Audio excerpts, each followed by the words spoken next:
Irak adalah negara dengan peradaban yang luar biasa. Baghdad, ibu kota Irak, bukan hanya dikenal sebagai setting cerita 1001 malam, tapi menyimpan kisah historis saat menjadi pusat peradaban Islam yang gemilang pada masa itu. Didirikan pada tahun 762 Masehi oleh Khalifah Abbasiyah Al-Mansur. Baghdad menjadi pelopor kemajuan ilmu pengetahuan di berbagai bidang, seperti matematika, astronomi, kedokteran, dan filsafat. Sehingga melahirkan tokoh terkenal seperti Ibnu Sina, seorang dokter, dan Al-Khawarizmi, seorang matematikawan yang dijuluki Bapak Al-Jabar. Irak memiliki sejarah panjang sejak zaman Mesopotamia. Bahkan, Irak sempat menjadi pusat peradaban dunia sebelum dihancurkan oleh pasukan Mongol.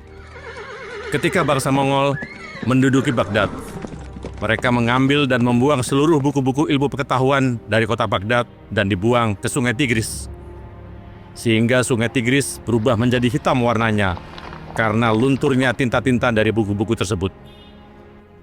Bagi sebagian besar rakyat Indonesia, Irak dianggap daerah rawan konflik. Hal itu tidak salah. Sejak zaman Saddam Hussein, wilayah ini banyak pertikaian antar etnis, golongan, bahkan perang antar negara. Amerika menginvasi Irak pada tahun 2003 dengan alasan bahwa negara ini memiliki senjata pemusnah massal dan menganggap rezim Saddam Hussein merupakan ancaman bagi keamanan global. Kenyataannya, tak ada satupun bukti bahwa senjata itu pernah ditemukan di Irak. Sebaliknya, perang ini telah mengakibatkan ratusan ribu warga Irak tewas dan menciptakan ketidakstabilan di negara ini. Bangsa Irak terpecah belah dengan konflik di wilayahnya, termasuk bangkitnya ISIS pada tahun 2014. Pasukan pemerintah Irak yang dapat dukungan militer dari Amerika dan sekutunya akhirnya bisa mengalahkan ISIS. Sejak itu, stabilitas Irak telah kembali. Dalam masa transisi, kota Baghdad dibagi dalam zona wilayah. Zona hijau adalah wilayah yang luasnya sekitar 10 km persegi yang dikelilingi dinding anti ledakan dan kawat berduri serta tidak bisa diakses oleh umum.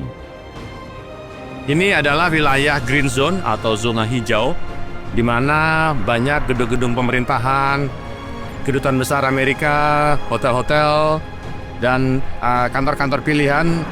Wilayah ini relatif aman, dijaga dengan baik oleh tentara. Setelah situasi mulai aman, pemerintah Irak pada tahun 2018 menyingkirkan tembok-tembok semen di zona hijau, membuka akses ke wilayah ini untuk publik, namun tetap dengan penjagaan ketat di gerbang zona.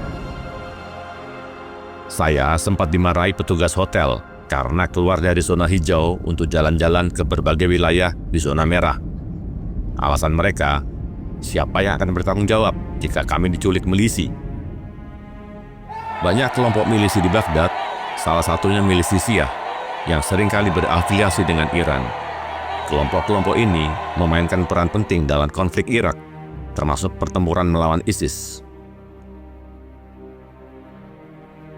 Menurut staf kedutaan besar Indonesia di sini, sering kali terjadi bentrokan milisi dengan pasukan keamanan dari pemerintah atau dengan kelompok milisi lainnya.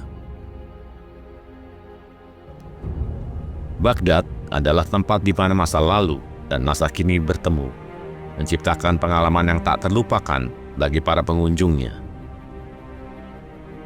Salah satunya adalah Jalan Al-Mutanabi yang dipenuhi lapak-lapak buku. Buku-buku saduran dari barat banyak ditemui di sini. Ini menunjukkan masyarakat Irak merupakan bangsa yang gemar membaca.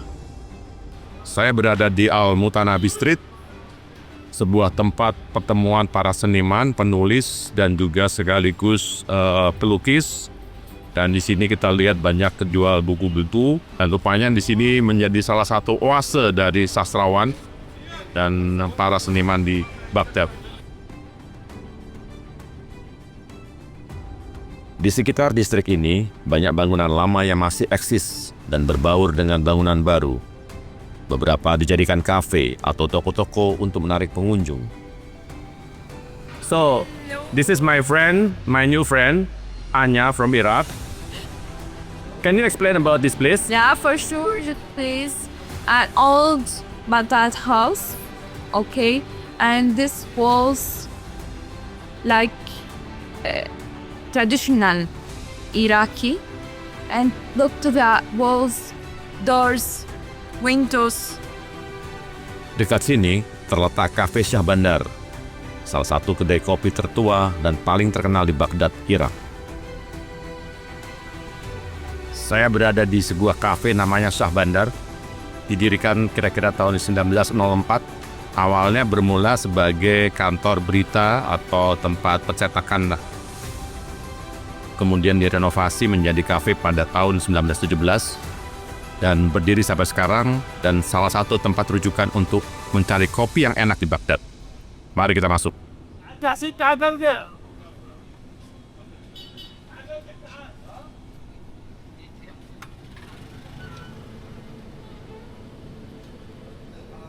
Kita lihat suasana di dalam kafe.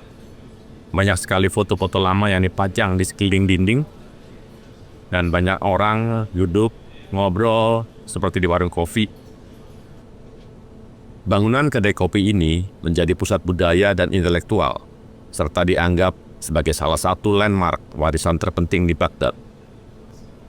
Enak kopinya, Arabikas. Dulu, Nasik Al-Malaika, seorang sastrawan perempuan yang lahir tahun 1923, kerap hadir di kedai ini. Dia dikenal sebagai pembaharu sastra modern Arab.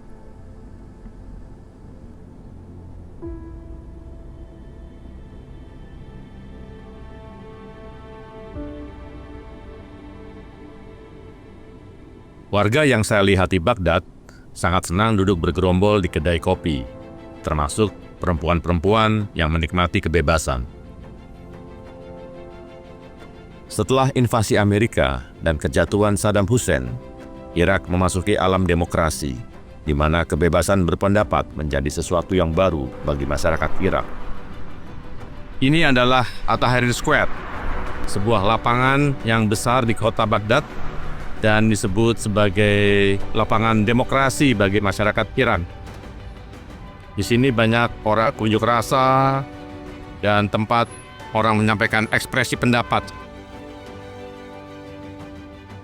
Perang selama beberapa tahun telah membuat infrastruktur Irak berada dalam kondisi yang menyedihkan, di mana kerap terjadi pemadaman listrik, justru saat suhu musim panas seringkali mencapai 50 derajat Celcius.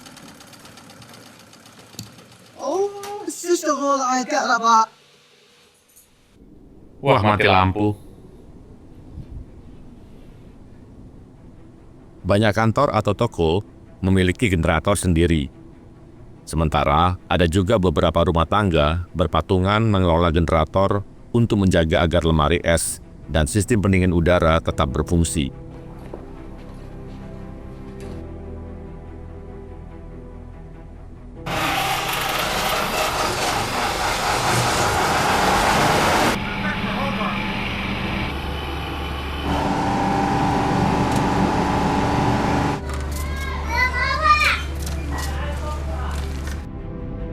Baghdad dengan segala problematikanya tetap menawarkan kuliner.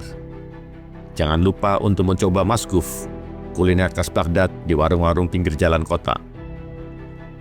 Masguf adalah sebutan masyarakat setempat untuk ikan mas bakar, yang merupakan hidangan nasional Irak. Menurut sejarah, bangsa Sumeria di Mesopotamia sudah memasak ikan ini dengan cara dibakar. Ketika Presiden Soekarno berkunjung ke Irak pada tahun 1960, ia juga menebar bibit ikan mas di Sungai Tigris.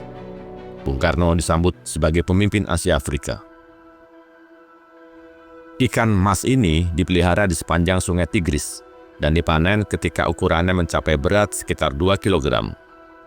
Masguf dibakar dengan teknik khusus yang membuat rasanya sangat khas dan bakal membuat kamu ketagihan. Kita akan mencoba masguf, sejenis ikan bakar yang menjadi makanan khas Baghdad. Lembut dagingnya, ikan masguf. Pemandangan pinggir sungai yang indah dengan pancaran hangat matahari sore membuatmu tenang dan bahagia. Banyak restoran di sepanjang sungai yang menjual beraneka ragam makanan, termasuk camilan ala Baghdad. Mengunjungi Baghdad bukan hanya perjalanan di sebuah negara Arab. Ini adalah tentang negeri yang penuh dengan sejarah, budaya, dan tradisi yang kaya. Berkaca dari negeri yang terpecah belah ini, beruntung kita memiliki fondasi yang menyatukan berbagai elemen bangsa. Iman Brotoseno melaporkan dari Baghdad, Irak.